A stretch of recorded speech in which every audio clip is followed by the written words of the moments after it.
Hi, everyone. Come back from the Frere Jones sponsored type break, please. Or type font coffee break, all of the above.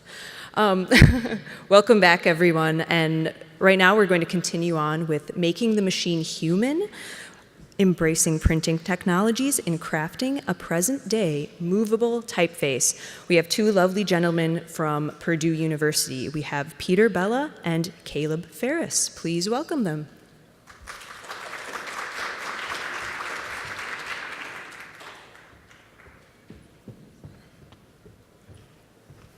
All right, good morning. Thanks for coming back from coffee break. Those of you that are here, it's a little bit thinner than the typical crowd, but they'll be wandering in. So I'm Peter Bella. I'm a professor at Purdue University, as you've just been told. And I'm Caleb Ferris. I'm a senior undergrad at Purdue as well. So Caleb and I have been working on a small little experimental exploration research project where we were wondering about kind of merging these two technologies, the old and the new, together. So what we wanted to do is see if we can make the machine human. So we have our traditional printing, right? We have letterpress printing, woodcut type. So we wanted to combine that with modern day technology, the 3D printer. So it all started out with a typeface that I had created prior to this experiment. It was called Bella Legna, which stands for beautiful wood. And that was a perfect typeface to kind of roll into this project, as it had really condensed forms, it had some really narrow counters, but I added a couple styles to it because it was just regular at the beginning of it. So I added in the inline, the outline, and the shadow with outline on that. So taking a quick look at that without that exploded diagram, you can see the real narrow, thin strokes. I wanted to see how far we could push those thin strokes and how they would reproduce through the 3D printing technology. So the typeface, as it grew and merged, it became known as Fusion800. And that idea of fusing that old technology with the new technology is what the exploration was all about. So there's actually a little bit more behind the name than just the fusing of the old and the new technology, as Pete mentioned. We are also, the type of 3D printing that we were using is a type of 3D printing called fused disposition modeling. We're fusing layers of plastic together, mushing them together to create the 3D model. So Fusion also was a name that really worked out with that theme as well. The 800, we wanted to add a little bit extra to it. Fusion 3D was a little bit too expected and kind of cliche. So one of the things we mentioned while we were talking about the research for this project was we're making the machine human. We are finding humanistic qualities in a machine that just chunks down ones and zeros of code. So I made the joke that it was almost like the Terminator effect. So the 800 comes from the T-800 reference from the robot from the Terminator movies. So here we have a shot of the Illustrator workspace that I was working in. I do realize that typically typefaces are designed in an actual typeface-specific program. However, for the sake of transferring the files over to a 3D printable file type, I requested that Pete actually send me an Illustrator file instead because it was easier for me to work with within the parameters that we needed to work in. I created a series of bounding boxes based on the regular font of the 4 fonts that we have of the typeface that made it so that we could choose our point size, we could scale the regular box to that point size, and then I had a good range of measurements that I needed to use for the inline, the outline, and the shadow as well. Our whole goal here was to keep this project as relatively affordable as possible. We wanted to make sure we recognize the fact that this is a design community. You know, we're all working together. We all want to share information. That's why we're here, to share information. So we wanted to make sure that things were realistically accessible to pretty much anybody. So you could take what we've done and build upon it, essentially. So the CAD design software I used was just a simple, free-to-use, web-based software called Tinkercad. This is a shot of when I was setting the letters up to create the 3D printable file. Keeping the colors that I had, the high contrast colors that I had in Illustrator, just so I could keep track of the layers so I didn't get lost in the 3D space. Here's a shot of taking the letter forms that were exported out of Illustrator in an SVG file and imported into the CAD design software, going through the repetitive task of copying and pasting the length and width numerical values of the measurements from Illustrator, where we already figured out the measurements we needed, to the CAD design software, and then aligning it with TypeHigh. Measurements. Speaking of TypeHigh measurements, a lot of you probably already know TypeHigh is 0.918 inches when we're talking letterpress printing. And we knew from the start that getting a perfect TypeHigh with 3D printed type was going to be practically impossible. So we went with the Price is Right rules, right? Our goal was to get as close to TypeHigh as possible without going over. If we go over, we could damage the letterpress machine. If we go under, we can shim it up a little bit like you have to do with normal wood type with the expanding and contraction of the wood. So here we have a shot. It's a quick shot of the screen of the printer as it's heating up. Yes, it goes up to 200 degrees. That is Celsius. It's about 400 degrees Fahrenheit. It's hot, no touchy. That is a shot of the one of the tests that I was printing to get that height right. I went through about 12 different iterations of the test piece to figure out what size I needed to design the 3D file in order to print at a height that was close to TypeHigh. I ended up finding that 0.909 inches in the 3D space translated into a physical 3D printed letter block of about 0.912, 0.915, which is very, very close to TypeHigh at 0.918, but not going over, as I said. This is also a time to mention the machines we used. Going along the same themes of Tinkercad, trying to keep things affordable, trying to keep things relatively understandably accessible. We used two machines that are in the $500 range from a company called See Me CNC in Indiana, where we're from. In the 3D printing world, that is a very affordable machine, and you could reasonably understand that something like that could be on a desktop at home. I actually have these printers running in a spare closet, in a spare bedroom in my house. They're very small, they have a very small footprint, and they don't use a whole lot of electricity. Moving forward with that same thought process, the material as well. We just used PLA. It's a corn-based plastic. It's the easiest to print with, it's very affordable, and again, going along with that theme of trying to make sure that whatever we do, it can be built upon, it can be expanded, it can be thrown out to the community and say, go play with it. Here's a shot of one of the final letters being printed, the letters that we were planning on taking with us to the Letterpress studio. This is a time where I should probably mention the nozzle size. So basically, the 3D printer is just taking the plastic and it's going and it's squirting the plastic out like a hot glue gun, but it's at a fixed nozzle size. We could have gone with a smaller nozzle and gotten higher detail, but that would have exponentially increased the time it took to print the part because it can only print a smaller amount of plastic at any given time. We could have increased the nozzle and printed a lot faster parts, but we would have lost detail there because the thickness of the plastic that's being extruded is a lot larger. So we kept things standard. Again, keeping things standard, keeping that detail, finding what kind of characteristic we can get out of these letters, keeping everything kind of baseline. So as Caleb is my expert on the 3D printing, this probably wouldn't have been possible without his background in this. So as Caleb was explaining to me the 3D printing process and all of the nuances that go into it, one of the things he kept mentioning to me was, now that printer head, we don't want to change that out. We want to leave it as is. So in thinking about that and that static nozzle head that we were using and not changing it out, it was very interesting how that really dictated a lot of the process, a lot of the building, and how that thing was built. So a couple of things you can notice here of the finished type is it has a very particular pattern. And that pattern can be adjusted on however you want to set up your fill, if you will. And you can even notice that on the regular A up on the top left, you can see an outer pattern as it went around and started that. That's actually a solid letter form. It's not designed to have a stroke around it, but the 3D printing software and technology actually created that. It also created these things in the 3D printing world that Caleb told me, they're just called boogers, right? So it has these little lips and these little bumps and these striations of hair that are just kind of left behind in the process. So that was something that we really were aware of, and it was also one of our biggest hurdles, which was something that I didn't expect.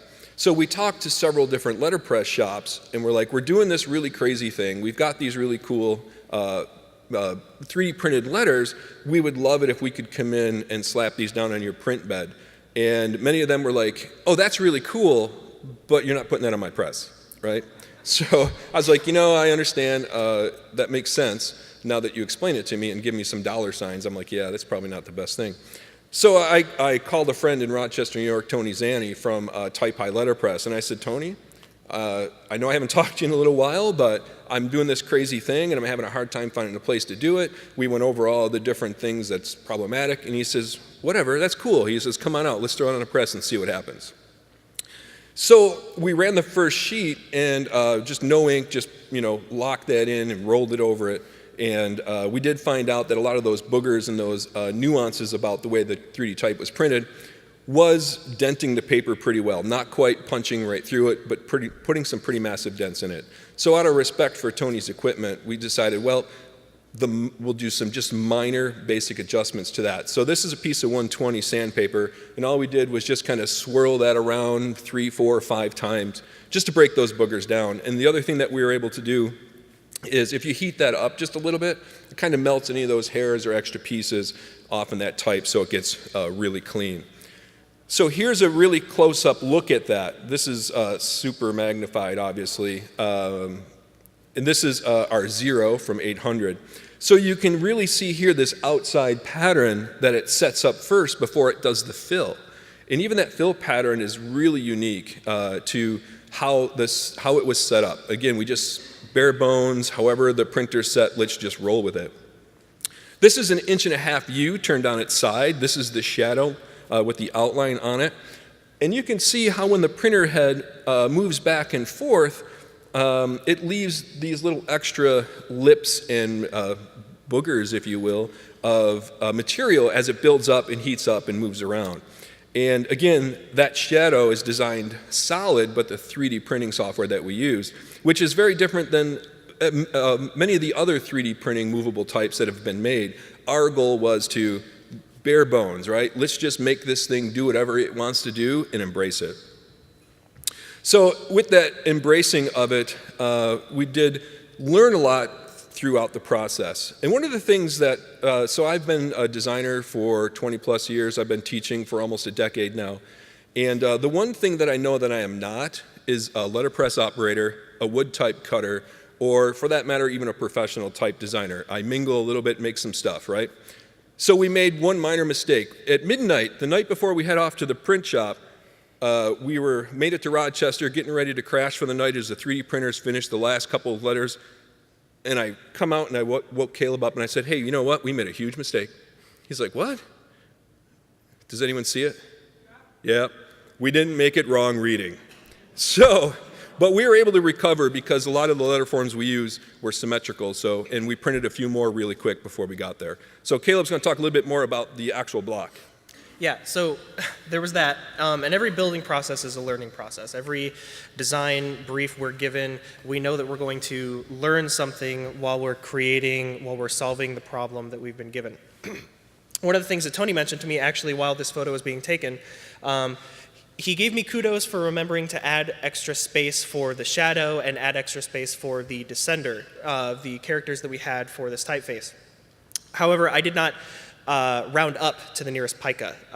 That being said, we had to get a little creative with the furniture and the leads and the slugs because the actual height of the type block, the type height itself was fine, but the height of the block that it was sitting on was just a little bit under a standard measurement. So moving forward, as I continue to print a full scale of fonts for a full alphabet for this typeface, I will be adding that extra space and making sure that the printing process can be a little bit more streamlined moving forward, and I will not have that gap underneath that A that you can see moving forward. We also learned that we needed to add a little bit more padding to the printing process. We wanted to make sure that we got an indentation in the paper that didn't blow right through the paper. We also wanted to make sure that we got enough ink coverage that you can see the actual letter forms, but we also didn't want to lose any of the detail in too thick of a printing process. So this shot here, Caleb and Tony Zanni here from TypeCon Letterpress, are looking at the type. One thing we knew going in is you have to clean up after you use a letterpress, right? So the blocks have to be cleaned. You have to get that ink off there. We knew that the mineral spirits would be problematic, and it definitely was. So we ran a quick test on one of those with mineral spirits, and you can see towards the bottom of that block, it was just a little mineral spirits on a rag wiped over that spot, and it almost automatically you could dig your fingernail right through that plastic. So that was a definite problem.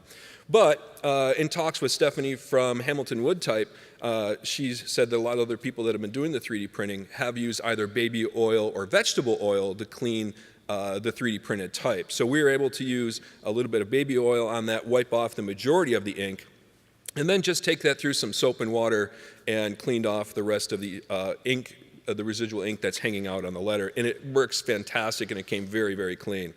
Here's one of the letters that we didn't clean all the way. So because of that 3D printing technology and the way that it prints, it does leave a lot of extra ink. You could get in there with a scrub brush and clean it up a little bit more. But again, I think that this photo is a great photo to share with you guys because, again, you can see that texture. You can see where the ink sits and where it lays in the deep crevices. One of the things that we do wonder over time is how that ink might break down that plastic. There's a high potential that that might happen. And another thing over time is how much this will hold up under the process and the pressure of printing. And we ran 100 and some posters and didn't have any hang-ups in that. So again, this image here does show a lot of that detail. And again, the heating and the cooling process of this type and the 3D printing actually makes it so this is meant to be a solid in the design, but it actually created this amazing, beautiful texture on the actual letter. And this was us testing it on some vellum. Here is an actual teaser shot of the printed outline of the O.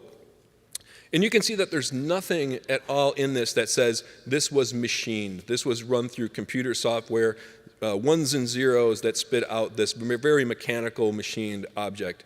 It has that aesthetic and that beautiful character of something that was handcrafted and handmade, which was what our goal was. We wanted to make the machine human, and we weren't sure if that was going to work out, but it actually worked out spectacular. So right here, this is the letter A. This is with all the styles stacked up on top of each other as the intention of the design. And again, the intention was to see how that 3D printing would work with it. The registration is not off on this piece.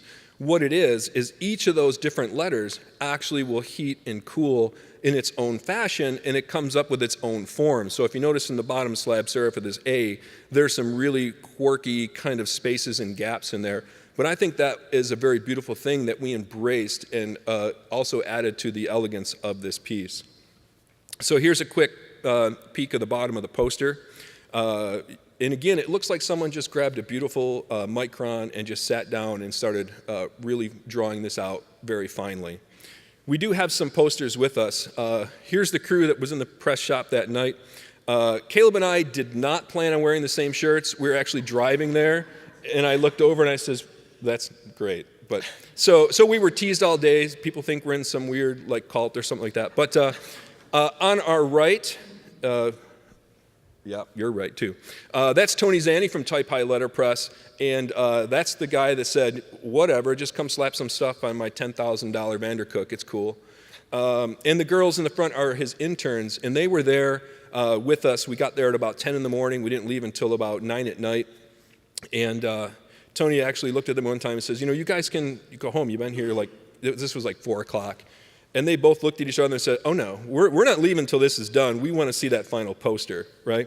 So we actually brought with us about 90 or 80 posters with us. We actually brought the movable type with us, so we have that 3D printed type. And just before everyone runs out for lunch, we're going to be at the back table here, so if you want to stop and see us and grab a poster, please do. So that 3D printed type became more than we had planned it to be. It was some crazy idea. Let's do some experimentation. Let's explore a little bit. Let's see if we can push the idea of 3D printing to become something more aesthetic, something more character, and have its own persona. And that's the goal we set out to do. And I think Caleb would agree that that's what we achieved after all. So come see us afterwards. We do have this entire process documented. It's documented in photography and video. Caleb is working on editing all of our video right now. It's not quite live yet, but if you look us up and follow us through our websites or social media, that stuff will be trickling out, and you can see the entire process from the design to the 3D printing to us actually at the Letterpress shop making that press. So I hope everyone enjoyed it. I think we made the machine human, and thank you very much. Thank you.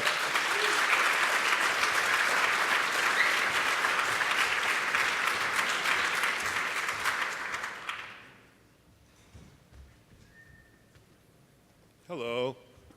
Okay, so like they said, there's a table back there, and the posters and some of their doodads and some of their pieces will actually be back there as well. So you should go take a look.